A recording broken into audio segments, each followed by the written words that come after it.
Banyak sekali yang meminta saya untuk membahas kaitannya tentang hukum musik dalam Islam. Rasanya bahasan ini tidak akan mungkin bisa saya tuntaskan, karena memang masalah ini butuh dikaji dalam waktu yang tidak singkat dengan membedah berbagai macam pendapat yang berbeda satu sama lain antara ulama-ulama klasik dengan ulama-ulama kontemporer. Tetapi, izinkan saya untuk memberikan gambaran. Paling tidak supaya antum tahu bahwa bahasan ini adalah bahasan yang merupakan medan pertempuran ilmu, bukan sekedar tawuran. Sehingga ketika antum tahu medan sebenarnya, antum tahu bahwa perang itu butuh logistik, butuh amunisi, bukan sekedar tawuran yang hanya bermodal nekat dan berani. Fakta yang pertama, mayoritas ulama dari 4 madhab memang mengharamkan musik dalam Islam. Fatwa ini bisa kita temukan tersebar dalam berbagai macam kitab-kitab fikih madhab yang membahas tentang hukum musik dan nyanyian.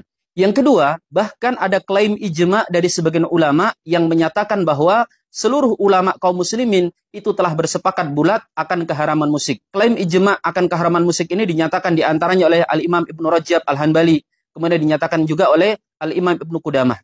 Yang ketiga, namun demikian, klaim ijma ini mendapatkan sanggahan dari ulama-ulama yang lainnya juga. Imam Syaukani misalnya mengatakan, wa qad ikhtulifa fil ghina'i ma'alati minal alatil malahi wa biduniha. Hukum nyanyian itu diperselisihkan, baik menggunakan alat musik ataupun tidak menggunakan alat musik dan alat-alat yang lainnya.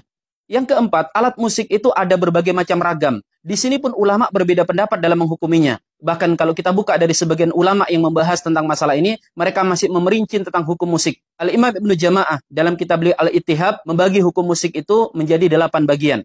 Demikian juga Imam Ibnu Hajar itu membagi hukum musik menjadi 6 hukum. Dari yang mengharamkan sampai ada musik yang dibolehkan. Misalnya alat musik yang ditiup seperti seruling, mayoritas ulama cenderung mengharamkannya. Sedangkan alat musik yang dipukul seperti rebana, mayoritas ulama cenderung membolehkannya, terlebih kalau yang memukul adalah kaum wanita.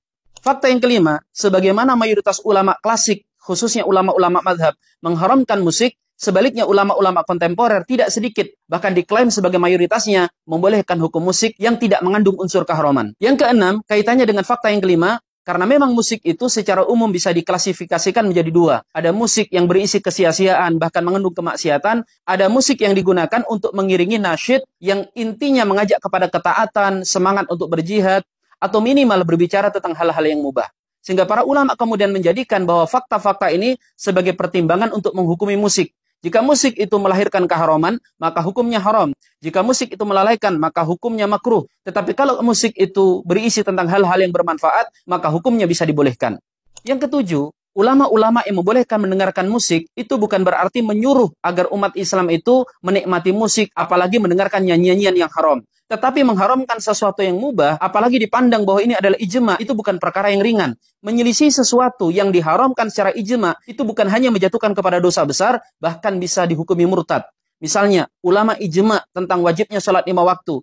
Kemudian ada yang mengatakan sholat 5 waktu itu tidak wajib. Dia bukan hanya berdosa, tetapi bisa jatuh kepada hukum murtad. Demikian juga dengan hukum musik ini. Kalau ulama telah ijma akan keharamannya, kemudian ada yang sengaja menghalalkannya, dia bisa jatuh kepada hukum murtad. Dan para ulama ketika menghadirkan hukum-hukum bahwa ternyata hukum musik itu masih diperselisihkan, itu bukan untuk menganjurkan agar kita menjadi penikmat musik, tetapi membolehkan mendengarkan sesekali dan supaya tidak dipandang bahwa ini adalah ijma yang sudah qat'i. Yang kedelapan, fakta yang harus kita ketahui bahwa memang tidak ada ayat atau hadis yang secara pasti menyebut kata musik. Kalau toh ada, itu menurut pendapat sebagian ulama dan kemudian dibantah oleh ulama yang lainnya.